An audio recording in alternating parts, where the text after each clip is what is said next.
Okay, so if you were in a number theory course, which is a fun class to take, you can then use the natural numbers to derive bigger number systems. And so the next step you would take is you would create what's called the rational numbers. The rational numbers can be created from the natural numbers. Actually, we're going to use the integers so that we have negatives.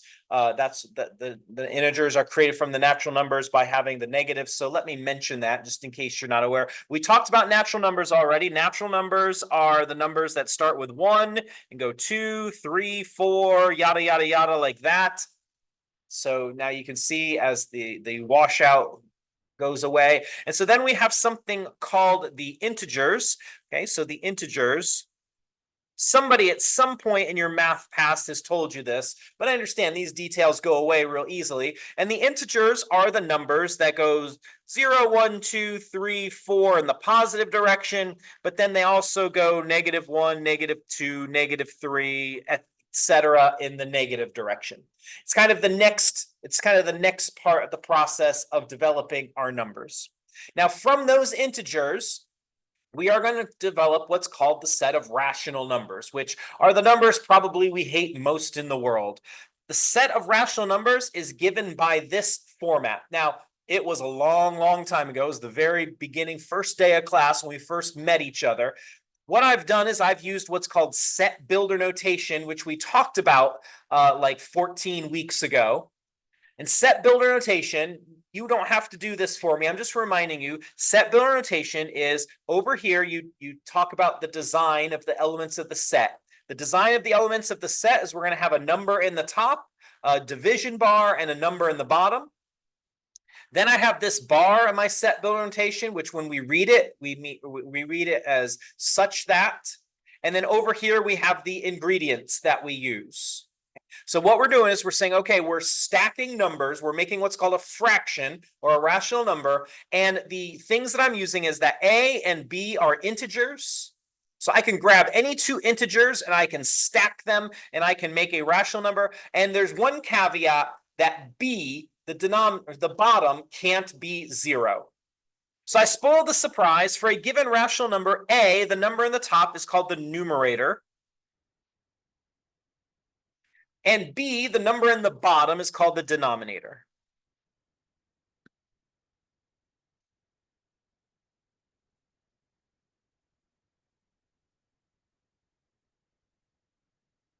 So what that fancy definition with the set builder notation is just telling me is I can grab any two integers. So for instance, I can take -7 and I can take 4 and I can stack them and I get what's called a rational number.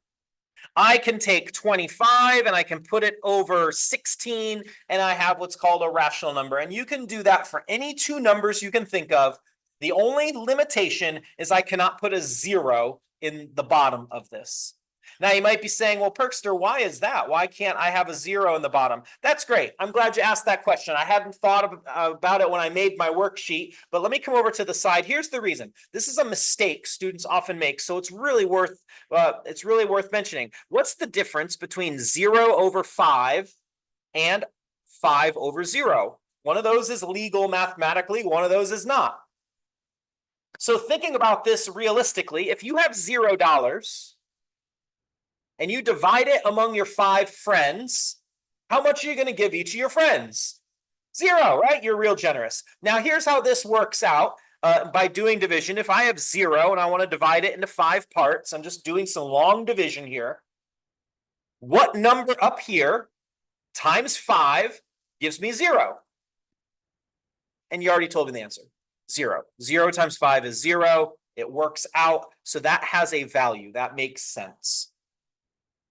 Why can't I have 0 in the denominator? Well, first, it doesn't make sense conceptually. If I have $5 and I want to divide that among my 0 friends, okay, well, what does that mean? Okay, that doesn't necessarily line up with reality. But maybe that's not good enough for you, which I understand. Well, let's do the long division. Let's take 5 and divide it into 0 parts. So here's the big question. What number up here times 0 gives me 5? what do I get? I'll ask the question a different way. What do I get no matter what number I put up here, whether it's 100 billion or 2.4, what do I get no matter what number I put up here times 0? That's always going to be what? 0, right? So you can never get anything, you can never get 5 there. It will always be 0.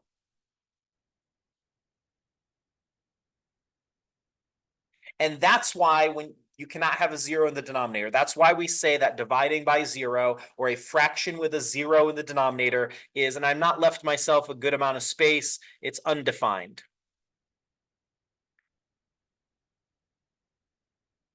So it's a good thing to keep in to keep in the back of your mind.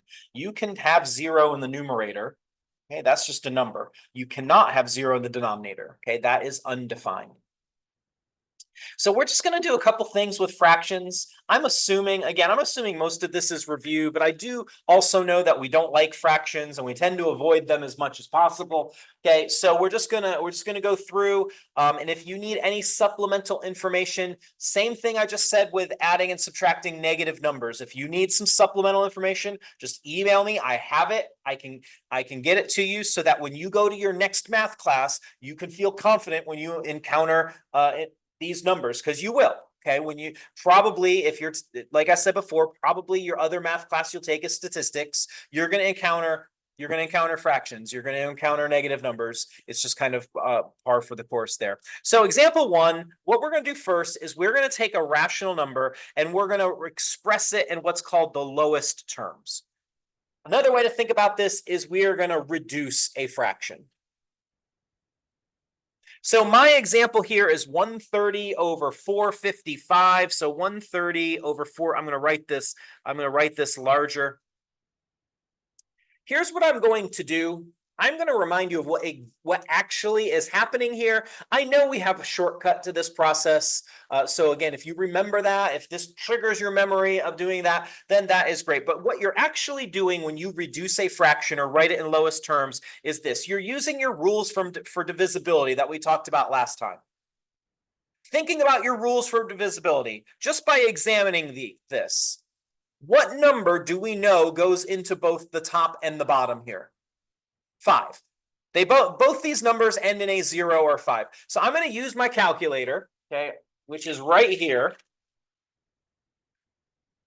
You told me 5 goes into both the numbers. Now, again, I know there's a shortcut to this, but I just want to show you the math behind what we're doing so that you know why. So I'm going to take the 130 and divide by 5, and that leaves me 26. So the top is 26 times 5.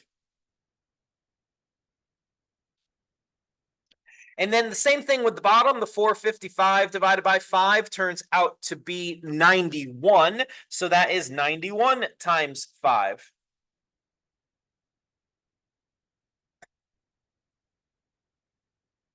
All right, so when you reduce a fraction, when you write it in lowest terms, what you're doing is you're dividing out any factors they have in common from their prime factorization. So I've got a 5 in the top, 5 in the bottom.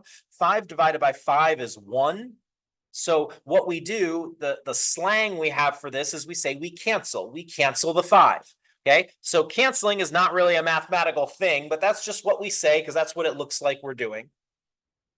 Then I'm left with 26 over 91. So anytime you're reducing a fraction, if you're given some awkward numbers like we were there, then go ahead and go your first round, find the most obvious thing you can to try to reduce the numbers. And now I'm going to factor these numbers again just to see if I can reduce any further. I don't know if I can, don't know if I can't. But I do know 26 is even. So that means it's 2 times something. It's 2 times 13.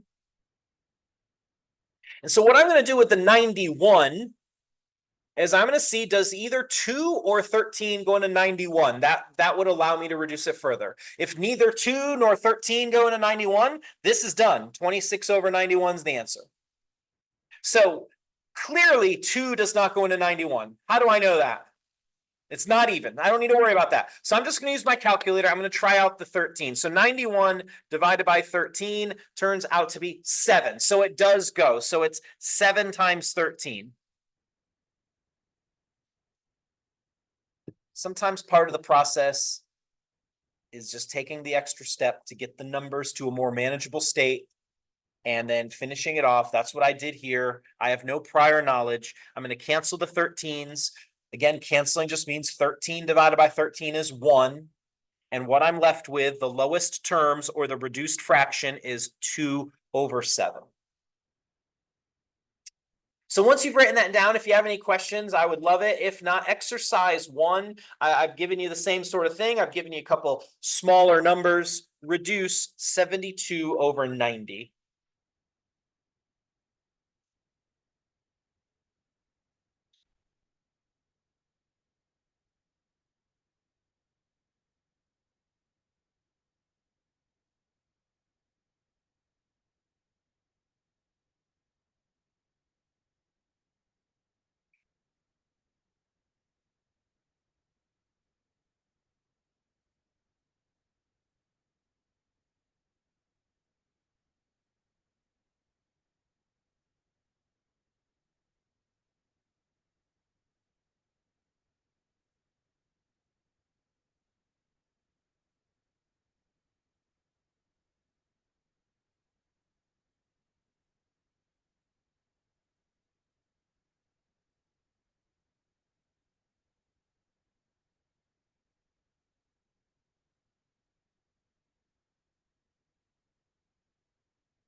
All right, so I'm just going to get started on this.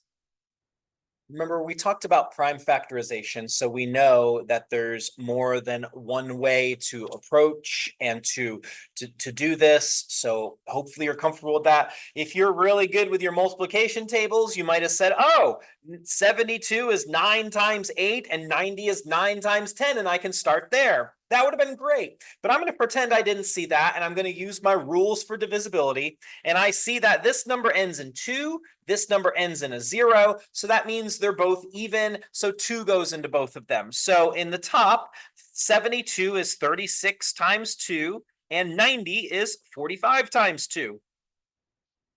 Again, my goal is just to break down the numbers into something more comfortable with. 2 divided by 2 is 1. So I cancel those. So now I've got 36 and 45. Now the numbers are a little bit better. You can either say, you can use your rules for divisibility. 3 and 6 is 9. 4 plus 5 is 9. So clearly both of these numbers are going to be divisible by 9. That was the rule. Or maybe you remember that 36 is 4 times 9 and 45 is 5 times 9. However you got there, one way or the other. Or maybe you said, oh, I can divide 3 into both those numbers, and you took an extra step. That's awesome. I don't care how many steps it takes you. So now the 9 divided by 9 is 1. I can cancel those, and so I have 4/5. That's reducing a fraction, or in other words, writing it in lowest terms. So far, we so good with that first thing. Stop me if we're not. I know, I get it. Fractions are our least favorite mathematical object. Okay, I get it. Okay, but I'm just hoping we can do some things and become a little more comfortable with them. All right, one of the interesting things about rational numbers is that when you express a rational number as a decimal, it's going to be in one of two forms. Rational numbers will either terminate as a decimal.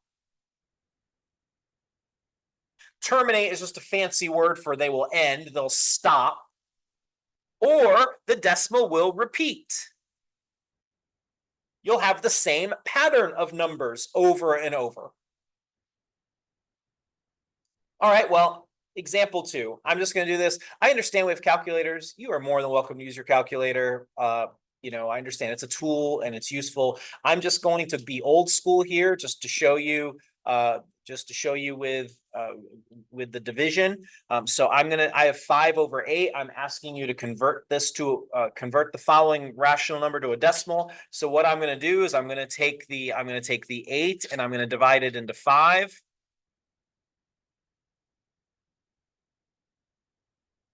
And again, some teacher at some point in the past, whether they did it well or they did it poorly, they said, oh, well, 8 doesn't go into 5. So what I'm going to do is I'm going to write the decimal that is implied. And after the decimal, there are as many zeros as you want. And what you do is you just continue adding zeros until one of two things happens. Either the division stops or you see the pattern that results. One of those two things has to happen with a rational number. And so I'm going to add a 0. And so then 8 goes into 56 times. 6 times 8 is 48. Well, it didn't terminate. I haven't repeated anything yet, so I'm going to add another 0. 8 goes into 20. 8 goes into 20 twice. 2 times 8 is 16. 20 over 16 is 4. I'm going to add one more 0. Bring it down, and 8 goes into 40 5 times. 5 times 8 is 40 on the nose. There is no remainder. That means that 5 over 8 is a terminating decimal. It is 0.625 is the decimal. And that's exactly what your calculator would have given you. Okay, I understand. So there you go. So I would like you, please, I'd prefer it if you went old school just to practice the process since we're all here together having a great time. But you are welcome to do whatever you want. But do exercise 2, please.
I'm just going to get started with the division. Check your work with my work. If you're still working, keep going. That's all good. So 16 goes into 3 no times. Okay, so that's why there's a 0 out front. So now I'm going to add a 0 after the decimal. 16 goes into 30 once because 2 times 16 is 32. So 1 times 16 is 16. 30 minus 16 is 14. Now I'm going to add a 0 on there. 16 goes into 140. Let's see. Well, it's not 9 because 9 would be 9 times 6 is 54, and that's going to be 144. That's a little too much. So it's going to be 8 times. 8 times 6 is 48. Carry the 4. 8 plus 4 is 12. So 140 minus 128, that leaves me 12. I'm going to bring another 0. So 8 times 16 was 128. So I'm going to subtract another one, have 7. 7 times 6 is 42. Carry the 4. 7 plus that 4 is 11. So 120 minus 112 leaves me 8. I'm going to add another 0. Sorry, we're getting a little squished, but I'm glad I'm using the darker color here to be visible. And 16 goes into 80. Again, that's going to happen 5 times. That is right on the nose, no remainder. So once again, I get a terminating decimal. Bless you, I get 0.1875. We doing okay? All right, well, you might be saying, well, Perkster, I see what happens for a terminating decimal. We end up with something that you don't get a remainder. How about a repeating decimal? What happens there? What's going on? Okay, great question. So let's do this 7 over 11. Okay, I'm going to do this one with you or in front of you, however, if you're just going to watch. So 7 over 11. So I'm going to come over here just where I've got some space. Should have designed my sheet better. Sorry about that.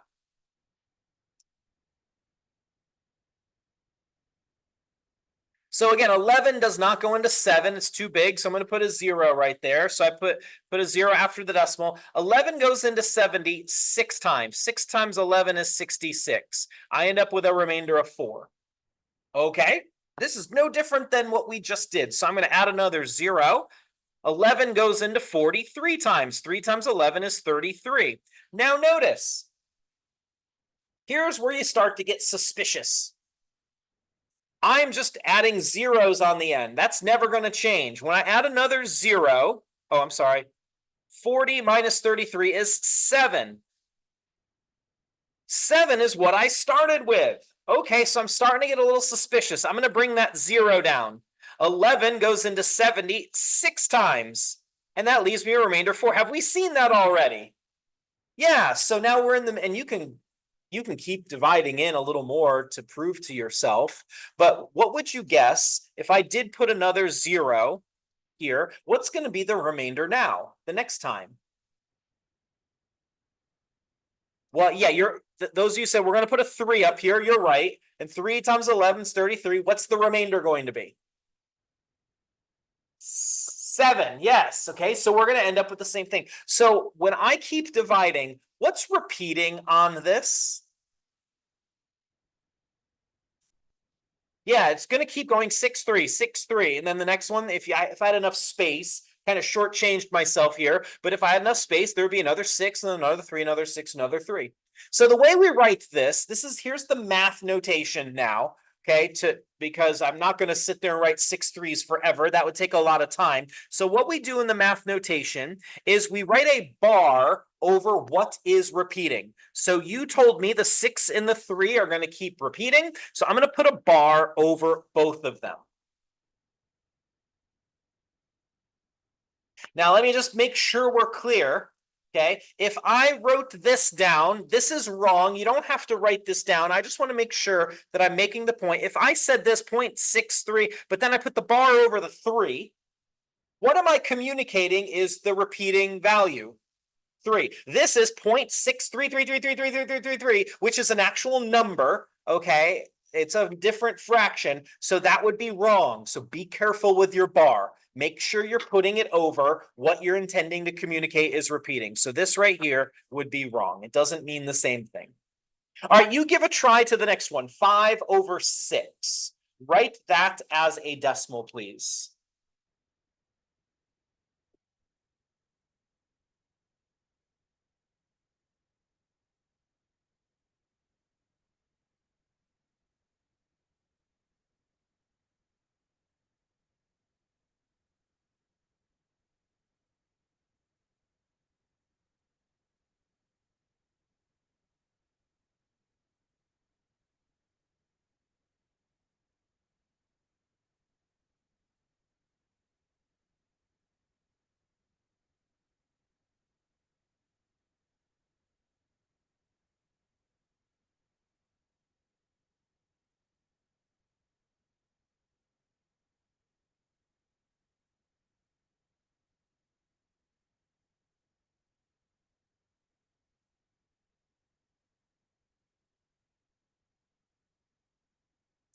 All right, 6 doesn't go into 5 as we've seen before, so I put a 0, and now I'm going to start adding zeros after the decimal. So 6 goes into 50, 8 times 6 is 48, leaves me a remainder 2. Nothing's repeating yet, so I'll put a 0. 6 goes into 23 times. 3 times 6 is 18, leaves me a remainder of what? Uh-oh, that's sus. Okay, let me try one more time just to see what's happening here. So I'll bring down another 0. 6 goes into 20 again 3 times. And so now what is going to keep happening every time? You're going to get the 3, right? Yeah, both of you are perfectly 100% correct. Does everyone see that? Are we doing okay? So this is going to be 0.083. Where am I putting the bar? Just over the 3. So kind of the reverse example, if you accidentally put the bar over the 8 and the 3, what you're communicating is that it's 0.838383, which is a completely different fraction. Okay, so just be careful with that bar. All right, so that is converting fractions into decimals. Are we okay? All right, so the next thing we're going to do is we're just going to focus on terminating decimals for this next part, and we're going to convert them to fractions. All this requires is knowing the place value. So if I ask you to express 0.49 as a fraction, well, what you're going to do is you're going to say to yourself, okay, what place is that 9 in? Well, the 4 is in the tenths place. The 9 is in the hundredths. By the way, if you don't know what the pattern is, the pattern for your decimal is the same as a whole number, tens, hundreds, thousands, 10,000s, 100,000s, except you put a tenths. It makes it harder to say. You're going to spit all over people, but you're far enough away. I won't get you wet at all. But this 9 right here, the 9 is in the hundredths place. So basically, how do you spell that? It's just 100, like you're used to, with a THS. So the place names are almost identical going backwards as going forwards, except you put a THS on the end of them. So that's 9 hundredths. So what that means is you're going to take the number here, 49, lose the decimal. So 49, and I'm going to put it over, since the 9 is in the hundredths place, I'm going to put it over 100. That doesn't reduce at all, so I'm done. That problem's over. So if you flip the page at the top, there is another decimal for you to write as a fraction. This one will reduce a little bit, just to forewarn you. So try 0.086.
What place is the 6 in?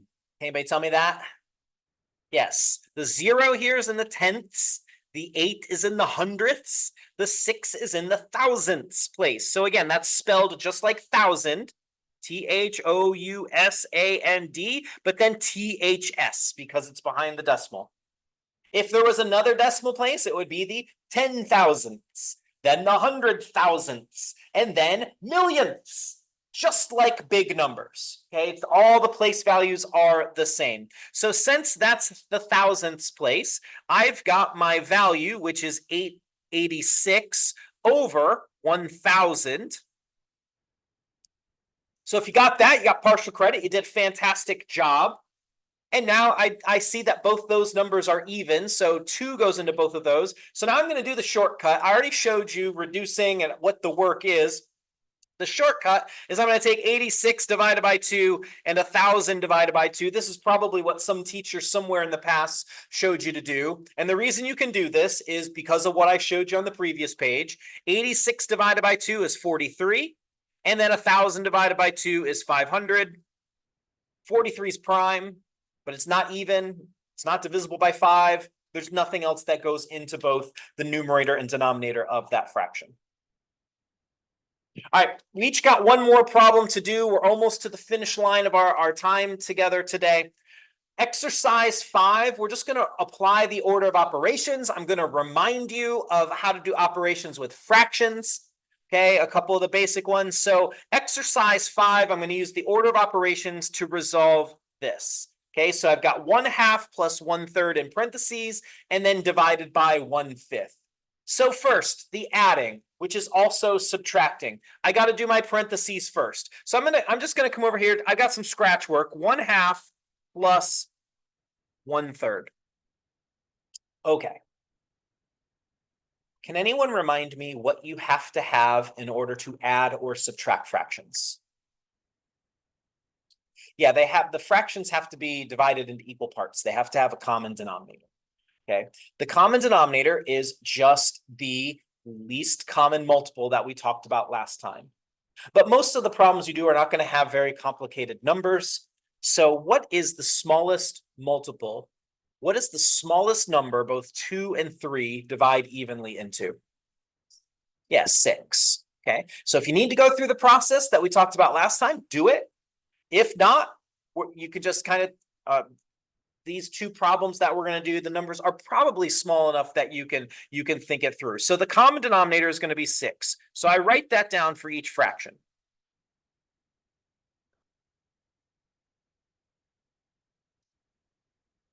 Now, if I'm going to change the denominator of a fraction, I've got to change the numerator as well. I can't just change one part of it.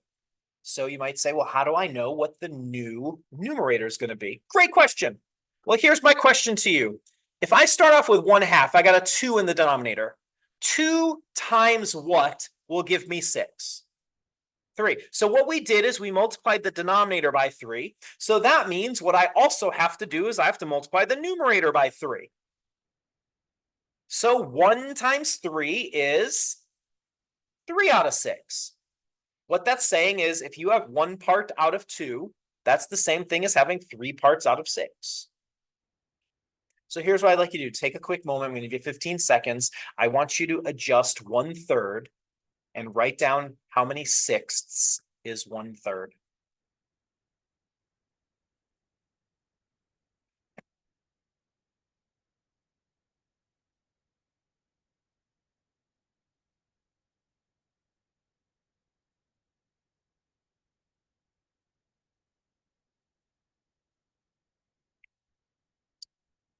All right, so what did we multiply 3 by to make it into a 6? A 2. So since you multiplied the bottom of the fraction by 2, you have to multiply the top of the fraction by 2. What we're doing is we're unreducing the fraction. We're doing the reverse process. And we're doing that so that we'll have a common denominator, so 2 over 6. And once you have the common denominator, adding fractions is a simple process once you have the common denominator. All you do at that point is you add or subtract if it was subtracting the top. So 3 plus 2 is 5. You leave the common denominator 6. So my problem that I began with, the parentheses become 5 over 6. Now I've got divided by 1/5.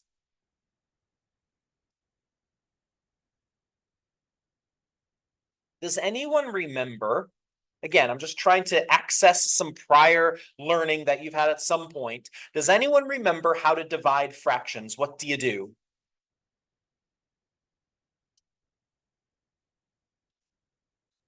Okay, well, that's okay. That's why I'm here.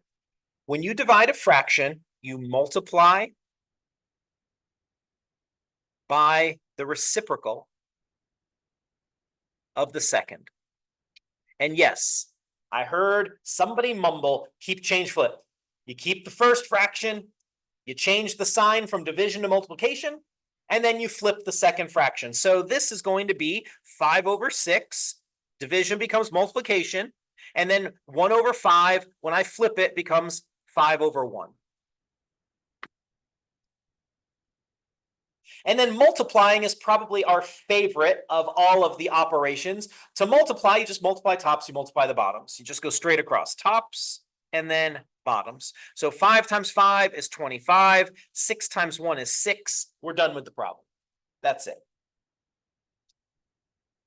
So I would like you to do exercise 6 right below, please. Order of operations, and see how you do.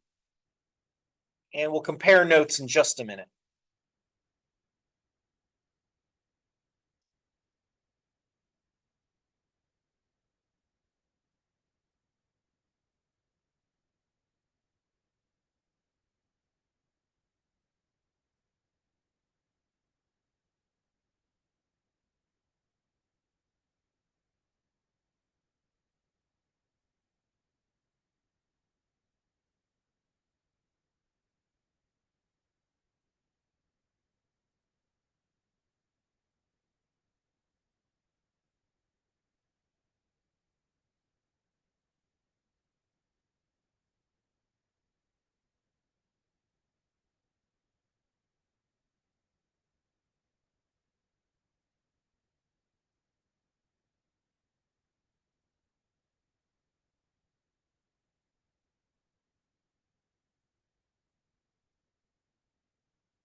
All right, just for time's sake, I'm gonna begin the process here.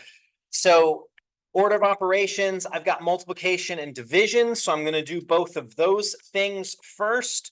So what I've got is, I'm just gonna do this on Scratchwork so that you can see it a little more fully. I've got 9/4 times 1/3, so I'm gonna write that over here, 9/4 times 1/3. Again, multiplying is probably our favorite of the operations. 9 times 1 is 9. 4 times 3 is 12.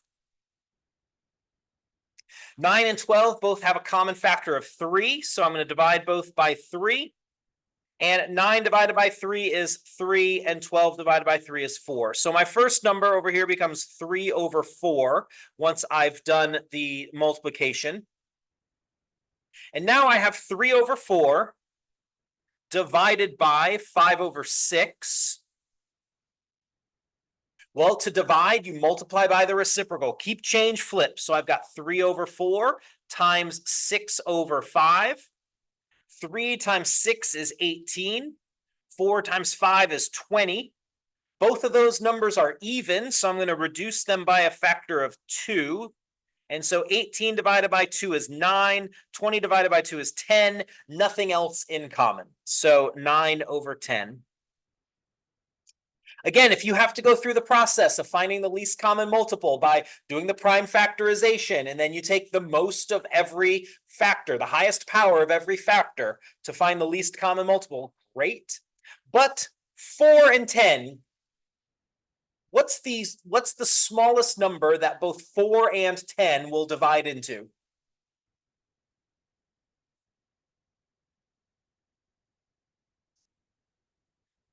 Now, let me just tell you a little math secret. You don't have to use the least common multiple. You can use any common multiple, so you can just multiply 4 and 10 and get 40. Just means you're gonna have to do a little reducing at the end. Okay? But I'm gonna use the least. So again, if you did 40, go with it. Okay, there's not wrong. Just make sure you reduce at the end. But the least common multiple that these two have is going to be 20. That is the smallest number that both 4 and 10 divide into. What do I multiply 4 by to make 20? How many times is 4 going to 20? 5. So we'll multiply here by 5. So that makes my numerator of the first fraction 15/20. What did we multiply 10 by in order to make 20? 2. So 9 times 2 makes 18/20.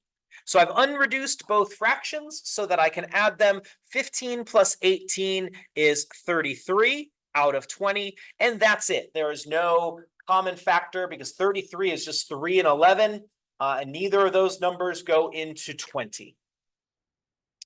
All right, we're just about done. One more thing to do. We've got just enough time to do it. One of the interesting things about rational numbers, an interesting property that you get is what's called the density property of rational numbers. And what density means is this. If you have R and T, if they are both rational numbers, they're both fractions of some sort. If you have R and T, if they are rational numbers and R comes before T, it doesn't matter, it just means one's smaller than the other, then there is always a number S such that S is between R and T. So what density means is that between any two rationals, there is another one.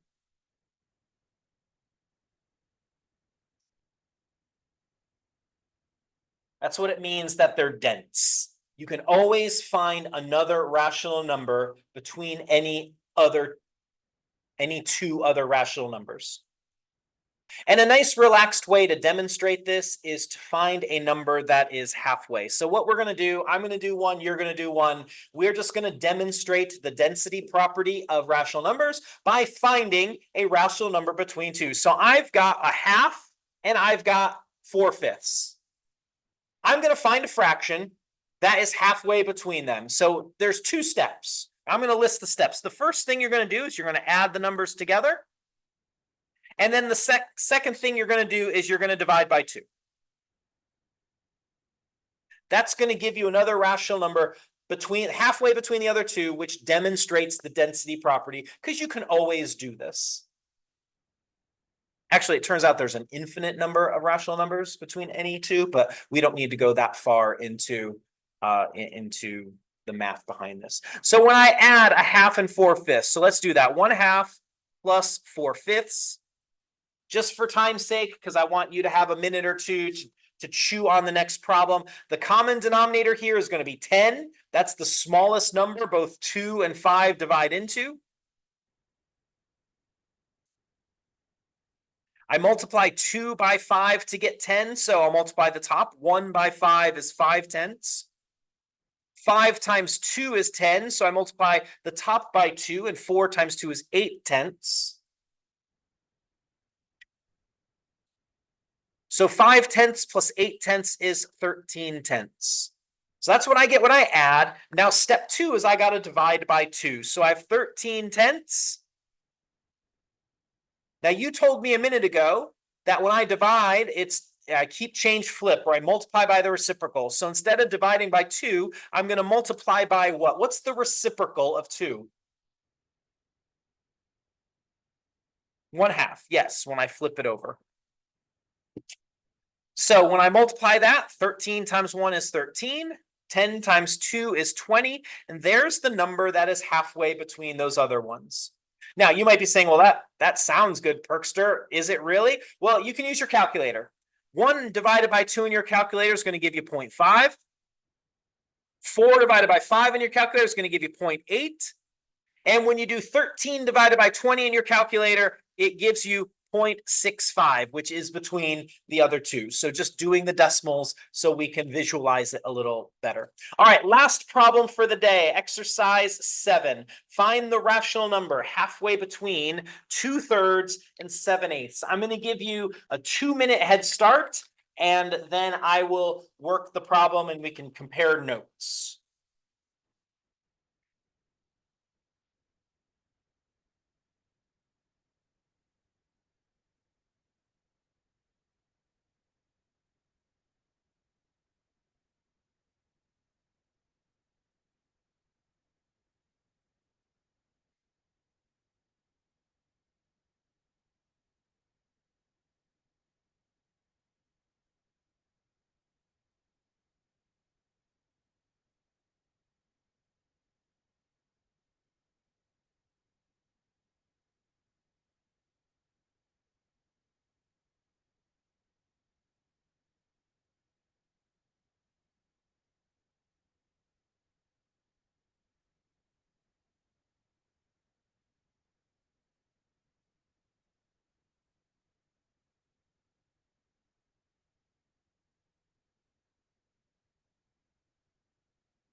All right, time flies. I know you're having fun. You didn't even realize 2 minutes went by. So here we go. First thing I'm going to do is I'm going to add 2/3 and 7/8. The smallest number that both those divide into also happens to be what you get when you multiply them is 24. 3 times 8 is 24. So 2 times 8 gives me 16 over 24. So 2 parts out of 3 is the same thing as 16 parts out of 24. 8 times 3 is 24. So the top 7 times 3 is 21 out of 24. So when I add those, 16 plus 21, that's 37. The denominator stays 24. So that's what I get when I add them. Now to find the number that's halfway between the two fractions, I now divide by 2, or in other words, I take 37 over 24. Instead of dividing by 2, I'm going to multiply by a half. And here's what I get. You can verify with your calculator later. We're going to be done here. 37 times 1 is 37. 24 times 2 is 48. 37 over 48 is halfway between those two other fractions, and that is a demonstration of the density property of rationals.